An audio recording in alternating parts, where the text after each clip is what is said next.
আনাস নামটা অনেক সুন্দর না? সাহাবাদের নামগুলো চুজ করে করে ছেলেদের নাম রাখবেন। উনি ছিলেন বিষ্ণু ইসা ইসলামের খাদেম। কোনোদিন তিনি ওনার স্টাফকে, সেবককে, খাদেমকে মারধর করেন নাই কোনোদিন না। আমরা তো পান থেকে চুন খসলে আল্লাহ, বাংলাদেশে ওই যে লোহার খুন্তি গরম করে কাজের মেয়ের পিঠে শাঁকা দেওয়া হয়, এরকম আছে না নাই? ডাকাত বলেন, মানবাধিকার কর্মী, আবার নারী আন্দোলনের বড় নেত্রী, কিন্তু ঘরের ভেতরে দেখা যায় তার আসল চরিত্র।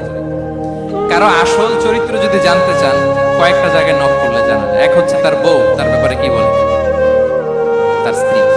এরপর তার ড্রাইভার কি বলে, তার ঘরের কাজের মহিলাটা কি বলে। এদের কাছে নক করলেই আপনি বড় সাহেবের আসল তথ্য পেয়ে যাবেন। কথা বুঝতে পেরেছেন? আনাস রাদিয়াল্লাহু তাআলা আনহু বলেন, খাদিমতুন নবিয়্য 10 সিনিন ফামা ক্বালা লি উফ ফামা ক্বালা লি লিমা সানা'তা ওয়ালা লিমা লা সানা'তা। আমি 1 বছর 2 বছর নয়, 10 বছর বিশ্বনবীর খাদেম ছিলাম। আওয়াজ করে বলেন তো কয় বছর? একদিনের জন্য আমার কোনো কাজে বিরক্ত হয়, উফ ইস আরে, বিরক্ত হয় আমরা এগুলো বলি না? একদিনের জন্য বলেন, একদিন, একটি মুহূর্তের জন্য। এই 10 বছরে একটিবারও পেয়ারা নবীজি বলেন নাই আনাস এটা কেন করলে? একবারের জন্য বলেন নাই আনাস এটা করলে না কেন? একবারের জন্য তিনি বলেন। আনাস রাদিয়াল্লাহু তাআলা আনহু বলেন, একদিন একটা কাজে সম্ভবত জুব্বা আনতে আমাকে বিষ্ণু পাঠিয়েছিলেন। আমি ছোট মানুষ, জুব্বা আনতে যে ভুলে আমি মদিনার বাচ্চাদের খেলা দেখতে আরম্ভ করলাম। বাচ্চারা রাস্তায় খেলাধুলা করে না? বিশ্বনবী যেটা আনতে পাঠিয়েছে ওইটা না এনে ভুলে, ছোট মানুষ তো, সেও দাঁড়িয়ে দাঁড়িয়ে মদিনার ছেলে মেয়েদের খেলা দেখতেছে। এখন সময়ের পর সময় যায়, ঘন্টার পর ঘন্টা যায়, আনাস তো আর আসে না জুব্বা নিয়ে। বিষ্ণু ভাববেন, হায় রে আনাস মনে ভুলে গেছে, যাই নিজের কাজ নিজেই করে নিয়ে আসি। বিষ্ণু বেরোলেন, বেরোই দেখে ওই তো আনাস, আমার আনাস বাচ্চাদের সাথে খেলা দেখতেছে। আমরা হইলে কি করতাম? আমরা হইলে কি মাইর, ওই যে ডাইরেক্ট মাইর। আল্লাহ, আজকে তোর একদিন কি আমার একদিন না? বিষ্ণু গেলেন, তিনিও বাচ্চাদের সাথে খেলা দেখতে শুরু করলেন, কিছুই বললেন না, শুধু আলতো হাতে আনাসের পিঠে হাত রাখলেন, হারে আলতো হাতে। বিষ্ণুবীর হাতটা রেশমের চেয়েও সফট ছিল। হাত রাখলেন, হাত রাখাতে আনাস রাদিয়াল্লাহু তাআলা আনহু ফানাযারতু ইলাই, তিনি বলেন আমি পিছনের দিকে তাকালাম, বিষ্ণুবীর দিকে আমি তাকালাম। হঠাৎ করে দেখলাম যে বিষ্ণুবী। তাকানোর পর পর আমি ভয় পেয়ে গেলাম, কিন্তু বিষ্ণু সাল্লাল্লাহু আলাইহি ওয়াসাল্লাম ধমকও দেয় নাই, কিরে আনাস তুই এখানে, এটাও বলে নাই। তাকালাম, ওয়া হুয়া ইয়াদহাক, তিনি একটা মুচকি হাসি দিলেন। বললেন, আনাস তোমাকে না কাজে পাঠিয়েছিলাম, এখানে কেন? আনাস বলে, ইয়া রাসূলুল্লাহ ক্ষমা করে দেন, আমি যাচ্ছি। আনাস বলে, বিশ্বনবীর সেদিনের মুচকি হাসির শাসন মরার আগের দিন পর্যন্ত আমার এই সোজা রাস্তায় রেখেছে। ভাইরা আমার, শাসন করতে জানলে পিট্টি দেয়া লাগে না, ধমক দেয়া লাগে না, মার দেয়া লাগে না। শাসন করতে জানলে একটা মুচকি হাসি দিয়ে শাসন করা যায়। এবার জানবো স্ত্রীর সাথে আচরণ। স্ত্রী যার সাথে আমার সম্পর্ক খুবই গভীর, খুবই মজবুত, তার সাথে কেমন আচরণ ছিল? সিরাতে অনেক কথা এসেছে, আমাদের সময় নেই, সংক্ষেপে বলি। স্ত্রীদের তিনি আগে সালাম দিতেন, মসজিদ থেকে ঘরে পৌঁছে দিতেন, ঘরের কাজে সহযোগিতা করতেন, উঠে ওঠার সময় হেল্প করতেন, মাঝে মাঝে স্ত্রীদের পরামর্শও নিতেন। আপনারা এগুলো করেন তো? করেন? এই যে আওয়াজ নাই, পেছনে কিন্তু ভাবিরা বসে আছে সবাই। উল্টা পাল্টা বললে এখানে উইটনেস আছে, খবর আছে আজকে। এগুলো করেন? করেন? করতে হবে, করতে হবে। বিষ্ণু ইসলাম নিজ হাতে ঘরে উটের দুধ দহন করতেন, রুটি সেকা দিতেন, কাপড় সেলাই করতেন, এই কাজগুলো করতেন। এবং আম্মা জান আয়েশা রাদিয়াল্লাহু তাআলা আনহাকে এত ভালোবাসতেন, তিনি বলেন, আমি গোশত খেয়ে ওটার হাড্ডিটা রেখে দিলে বিষ্ণুনবী আমার খাওয়া হাড্ডিটা নিয়ে আবার চুষতে শুরু করতেন। আমি গ্লাসের যেখান দিয়ে পানি খেতাম, পেয়ালার খুঁজে খুঁজে বিষ্ণুনবী ওই জায়গায় ঠোঁট লাগিয়ে পানি খেতেন। মাইমুনা রাদিয়াল্লাহু তাআলা আনহা বলেন যে আমি আর বিষ্ণুনবী এক বালতি থেকে মগ দিয়ে পানি নিয়ে দুজনে গোসল করেছি। আল্লাহু আকবার, কি চমৎকার আচরণ! এবং স্ত্রীদের নিয়ে তিনি সফর করতে বেরোতেন। একবার রাত্রিবেলা বিষ্ণু ইসলাম আম্মা জান আয়েশা রাদিয়াল্লাহু তাআলা, বিষ্ণু বলেন চলো তো আমরা একটু দৌড় দেই, এক্সারসাইজ হয়ে যাবে। দুইজনে দৌড় দিলেন। তখন আম্মা জান আয়েশা রাদিয়াল্লাহু তাআলা একটু স্লিম ছিলেন, তো দৌড়ে বিষ্ণুনবী পিছিয়ে পড়ে গেলেন, আম্মা জান আয়েশা ফার্স্ট হয়ে গেলেন, আগে চলে গেলেন। বড্ড খুশি, উনি বিষ্ণুনবীকে হারিয়েছেন। আবার অনেক বছর পরে, তখন সময়ের ব্যবধানে আম্মাজান আয়েশা একটু হেলদি হয়ে গিয়েছেন, আগের মতো আর চিকন নেই। আবার বিশ্বনবী এক রাতে বললেন, আয়েশা চলো আজকেও একটু এক্সারসাইজ করে দৌড় দিই। দুজন মিলে দৌড় দিলেন।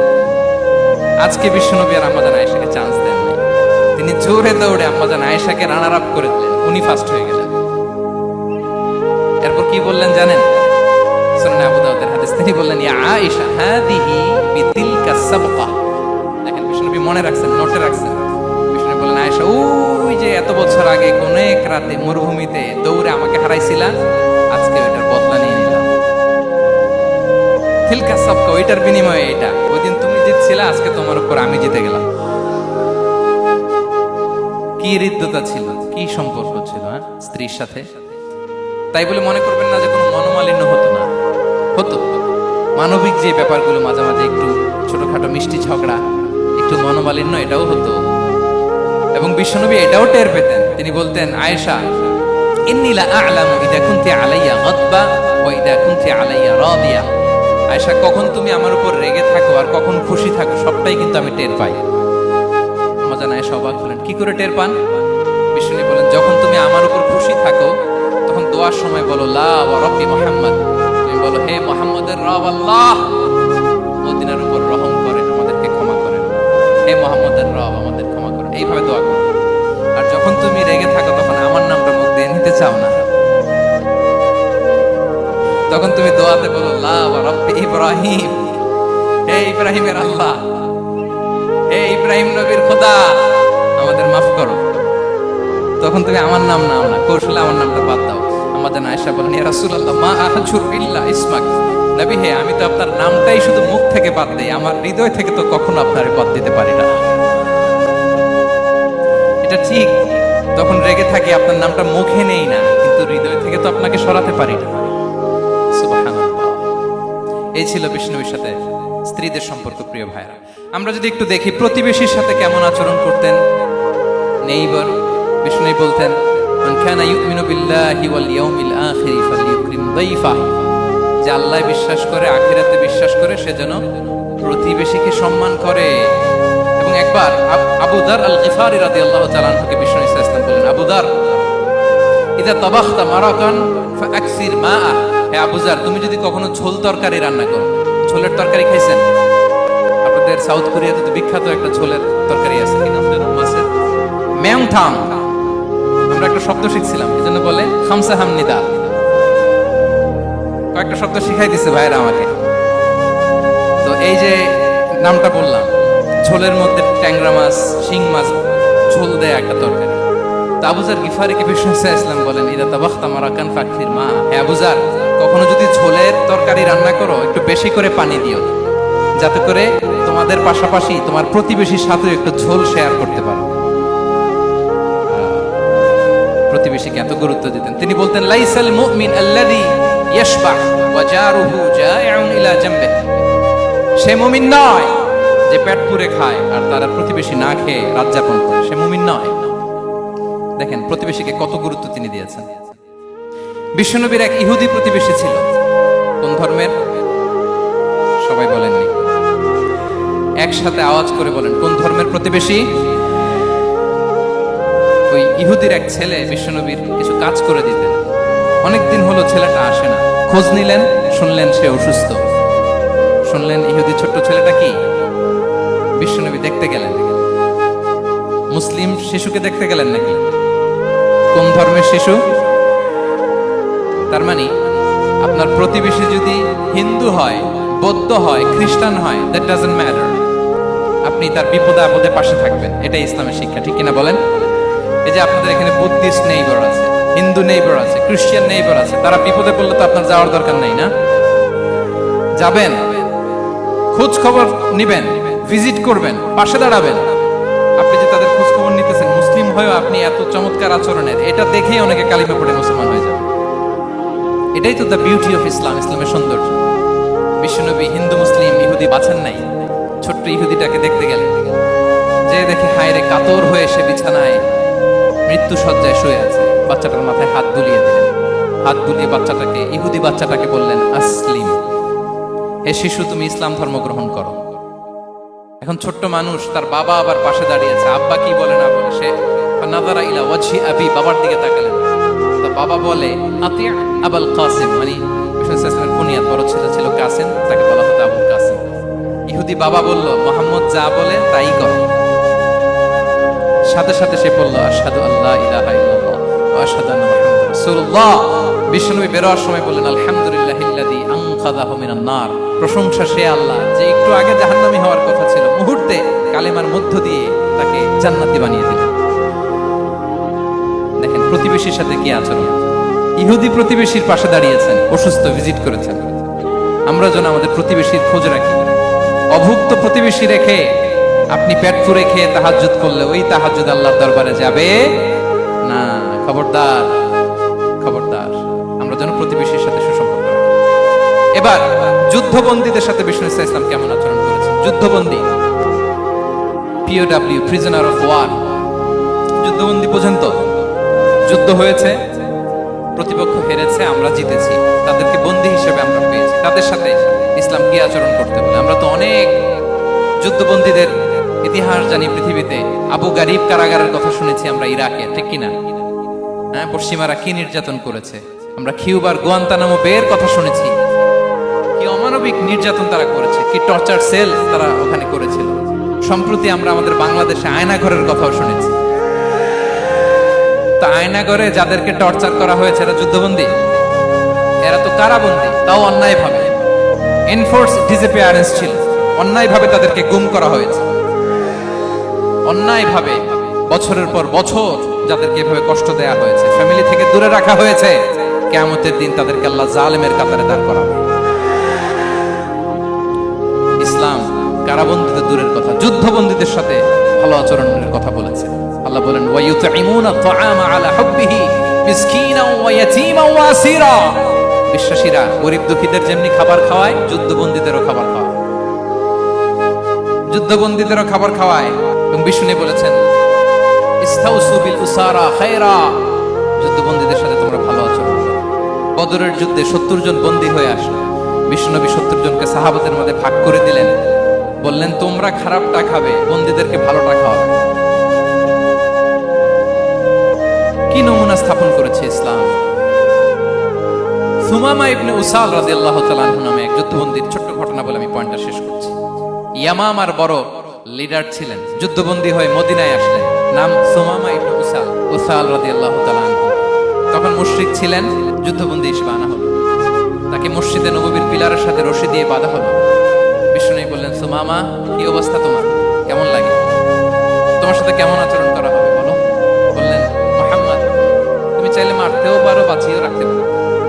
বিষ্ণু বললেন সুমামা, এ দুনিয়াটাই শেষ নয়, আখিরাতে বিশাল এক জগৎ পড়ে আছে। তুমি যদি শাহাদা বাক্য পড়ো আমাদের ভাই হয়ে যাবা, তোমার সেফটি সিকিউরিটির দায়িত্ব আমাদের, আমরা তোমরা সবাই মিলে এক। তারপর একে একে বিশ্বনবী তার সাথে ইসলামের সৌন্দর্যগুলো তুলে ধরলেন, সালাত কি, যাকাত কি, এগুলো বুঝালেন। বাড়িতে যেয়ে বললেন সবচেয়ে ভালো খাবার রান্না করো, একজনকে দিয়ে মসজিদে পাঠালেন। যুদ্ধবন্দীর সাথে কি আচরণ করেছেন। এরপরের দিন বিশ্বনবী আবার তাকে ইসলামের দাওয়াত দিলেন। তারপর বাড়িতে এসে একজনকে বললেন যাও আমার ওই উটের দুধ দহন করে তাকে এক পেয়ালা গরম দুধ দিয়ে আসো। আমরা জামাইকেও তো এরকম সমাদর করি না, কি বলেন। তৃতীয় দিন বিশ্বনবী আবার খাবার নিয়ে গেলেন, আবার ইসলামকে তুলে ধরলেন। সুমামা তো অবাক, যুদ্ধবন্দীদের সাথে মুসলমানরা এরকম আচরণ করে। 3 দিন ধরে লাগাতার যখন ইসলামকে প্রেজেন্টেশন শেষ, বিষ্ণু বললেন যাও এবার সুমামা ইবনে উসালের রশিটা খুলে তাকে ছেড়ে দাও। সাহাবারা বললেন বলেন কি ইয়া রাসূলুল্লাহ, ভয়ঙ্কর, বিশ্বাসঘাতকতা করবে, মেরে ফেলবে আমাদের। বিষ্ণু বললেন না, আমি যা জানি তোমরা তা জানো, ছেড়ে দাও। সুমামাকে ছেড়ে দেয়া হলো। সুমামা বের হলেন মসজিদ থেকে, ফিরে তার ভূখণ্ড, তার এলাকা ইয়ামামাতে তিনি গেলেন। মদিনার মসজিদ নবীর পাশে খেজুর বাগানের পাশে তিনি অজু করলেন, গোসল করলেন, অজু করলেন। এরপর ফিরে এসে বিশ্বনবীর সামনে দাঁড়িয়ে বললেন আশহাদু আল্লা ইলাহা ইল্লাল্লাহ ওয়া আশহাদু আন্না মুহাম্মাদান আবদুহু ওয়া রাসূলুহু। আমি সাক্ষ্য দিচ্ছি আল্লাহ ছাড়া কোনো ইলাহ নেই, আপনি আল্লাহর প্রেরিত রাসূল। হে মুহাম্মদ, আপনার চাইতে নিকৃষ্ট মানুষ আমার কাছে কেউ ছিল না, কিন্তু এখন থেকে আপনার চাইতে কোনো প্রিয় মানুষ আমার জীবনে নেই। ইসলামের চাইতে নিকৃষ্ট কোনো ধর্ম আমার জানা ছিল না। আজ থেকে ইসলামের চাইতে প্রিয় ধর্ম আমার কাছে নেই, মদিনার চেয়ে নিকৃষ্ট কোনো শহর আমার কাছে ছিল না, সবচেয়ে অপছন্দের শহর, আজ থেকে মদিনার চেয়ে প্রিয় শহর আমার কাছে নেই। দিস ইজ ইসলাম। বিশ্বনবী বললেন, হে নবী, আপনি আমাকে উমরার অনুমতি দিন। তিনি উমরা করতে গেলেন, বিশ্বনবী তাকে তালবিয়া শিখিয়ে দিলেন। এই প্রথম কেউ মুসলিম সুমামা ইবনে উসাল, উনি প্রথম মুসলিমদের মধ্যে উমরা করেছেন তালবিয়া পড়তে পড়তে, লাব্বাইক আল্লাহুম্মা লাব্বাইক করতে পড়তে। উমরা করা শেষে ইয়ামামা থেকে গম আসতো মক্কায়, ওই গম পিষে রুটি বানিয়ে মক্কাবাসী খেয়ে বেঁচে থাকতো। উনি ঘোষণা দিলেন, মুহাম্মাদের অনুমতি ছাড়া ইয়ামামার একটি গমের দানা আজ থেকে মক্কায় পৌঁছবে না। সুবহানাল্লাহ পড়বেন না?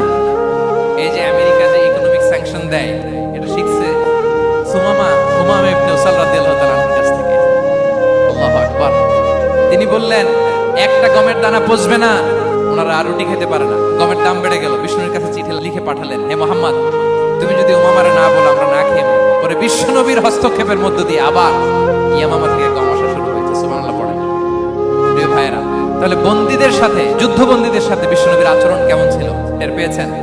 ভিক্ষুকের সাথে কি আচরণ? বিশ্বনবী কখনো না বলতে পারতেন না। কেউ হাত পাতলে কি বলতে পারতেন না? এক ভিক্ষুক এসে বলে, এই মুহাম্মদ দাও, তোমার কাছে কি আছে দাও। নবী তখন চাদর পরা ছিলেন, চাদর ধরে এমন জোরে টান দিছেন, বিশ্বনবীর ঘাড়ের চামড়া এখানে ছিঁড়ে গেছে, চামড়ায় দাগ পড়ে গেছে। বিশ্বনবী তার দিকে তাকিয়ে, ওই যে মুচকি হাসির ম্যাজিক, আবার মুচকি হাসি, মুচকি হাসি দিয়ে বললেন, যাও তাকে কিছু দিয়ে দাও। সুবহানাল্লাহ করবেন না? আচ্ছা, ভিক্ষা করতে আইসা যদি আপনার জুব্বা ধরে টান মারে, জামার কলার ধরে টান মারে, এই দে, কি করবেন বলেন? ওই যে মায়ের, মানে ডানে ভাই আর কোনো সলিউশন নাই, খালি মায়ের, আইজো মায়ের খাইলো মায়ের। দেখেন, ভিক্ষা করতে এসে জামা ধরে টান দিয়ে ঘাড়ের চামড়ায় এখানে দাগ ফেলে দিয়েছে, কিন্তু বিশ্বনবী হাসি দিয়ে সলিউশন করলেন। সুবহানাল্লাহ। শত্রুদের সাথে তিনি কেমন আচরণ করেছেন? তায়েফের ময়দানে রক্তাক্ত হয়েছে, রক্তাক্ত। পাহাড় রক্ষী ফেরেশতারা বলে, নবী আপনাকে রক্তাক্ত করেছে? তায়েফে কেন গেছিলেন বিশ্বনবী? জমির বায়না করতে না? তায়েফে জমি কিনতে গেছিল না? তায়েফবাসীকে জাহান্নামের আগুন থেকে বাঁচাতে রক্তাক্ত করা হয়েছে। পাহাড় রক্ষী ফেরেশতারা বললেন, নবী একটা আদেশ দেন, দুই দিক থেকে চাপা মেরে পুরো তায়েফবাসীকে মাটির সাথে মিশিয়ে ফেলুন, মাটির সাথে মিশিয়ে ফেলুন। বিশ্বনবী বলেন, না না, তারা হয়তো ঈমান আনে নাই, তাদের ভবিষ্যৎ প্রজন্মের কেউ না কেউ লা ইলাহা পড়বে, কেউ না কেউ লা ইলাহা জপবে, তাই হয়েছে। তায়েফে যদি যান, আল্লাহু আকবার, মসজিদ আর মসজিদ, শান্তি আর শান্তি। আল্লাহু আকবার। উহুদের ময়দানে দাঁত শহীদ হয়েছে, রক্তাক্ত হয়েছে, হেলমেট ভেঙে কপালে পাথর ঢুকেছে। ফেরেশতারা বললেন, আদেশ দেন উহুদ পাহাড় তাদের ঘাড়ের উপরে বসিয়ে। বিষ্ণু বললেন না, বিষ্ণু বললেন না, আল্লাহুম্মা হদি কওমি ফাইন্নাহুম লা ইয়ালামুন। আল্লাহ আমার কওমকে ক্ষমা করে দেন, ওরা বোঝে নাই। দেখেন, শুধু ক্ষমাই চান নাই যে আল্লাহ ওদেরকে মাফ করে দেন, ওদের হয়ে কৈফিয়ত দিয়েছেন আল্লাহকে, এক্সকিউজ দিয়েছেন। আল্লাহ কেন কেন ক্ষমা করবেন? কারণ ওরা বোঝে নাই। এক্সকিউজ দিয়েছেন, তাদের হয়ে কৈফিয়ত দিয়েছেন। এই ছিল শত্রুদের সাথে বিশ্বনবীর আচরণ। যুদ্ধের ময়দানে ঘোষণা দিতেন, খবরদার ওদের নারীদের গায়ে হাত দিবে না, শিশুদের গায়ে হাত দিবে না, গবাদি পশু মারবে না, কোন পাদ্রীর গায়ে হাত দিবে না। গোটা বিশ্বের কেউ, কোন যুদ্ধের সেনাপতি যুদ্ধের ময়দানে এমন মানবতা দেখাতে পারে নাই। চিল্লায় বলেন ঠিক কিনা? অষ্টম হিজরিতে মক্কা বিজয়ের দিন থার থার করে কাঁপছিল কুরাইশরা, যে আজকে তো আমাদেরকে ক্যাপিটাল পানিশমেন্ট দিবে, ডেথ পেনাল্টি দিবে। বিষ্ণু বলেন, লা তাসরিবা আলাইকুমুল ইয়াউম ইযহাবু ফাআনতুমুত তালাকা। 4-5 জনকে তিনি শাস্তি দিয়েছেন, গণহারে শত শত হাজার হাজার পরিবারকে তিনি ক্ষমা করে দিয়েছেন। বললেন, তোমরা আমার ভাই, ভাই ভাইয়ের সাথে যেরকম আচরণ করবে, ইউসুফ তার ভাইদের সাথে যা করেছে আমি তাই করবো, ক্ষমা করে দিলাম। আল্লাহু আকবার। এ ছিল শত্রুদের সাথে আচরণ।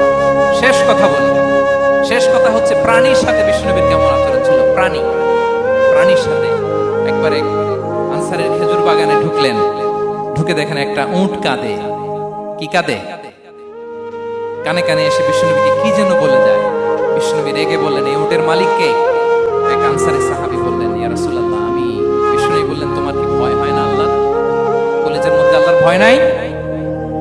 আল্লাহ তাআলা দয়া করে উটের মালিক তোমাকে বানিয়েছে, ও কানে কানে এসে আমাকে বলেছে তুমি তাকে কয়দিন ধরে খাবার দাও নাই, আর তাকে দিয়ে কাজ করিয়েছ অনবরত, খবরদার কিয়ামতের দিন আল্লাহ তাআলা জালিমের কাতারে তোমাকে দাঁড় করাবে। প্রাণীর জন্য বিষ্ণু ইসলাম কত দয়া করেছেন। জবাই করার সময় বিষ্ণু বলতেন ইহসানের সাথে জবাই করো, ছুরি ধারালো করে রাখো। কোরবানির সময় আমরা প্রাণীটাকে কি করি, আদর করি না মেরে ফেলি, বলেন তো? জবাই করা মানে কি? মেরে ফেলি।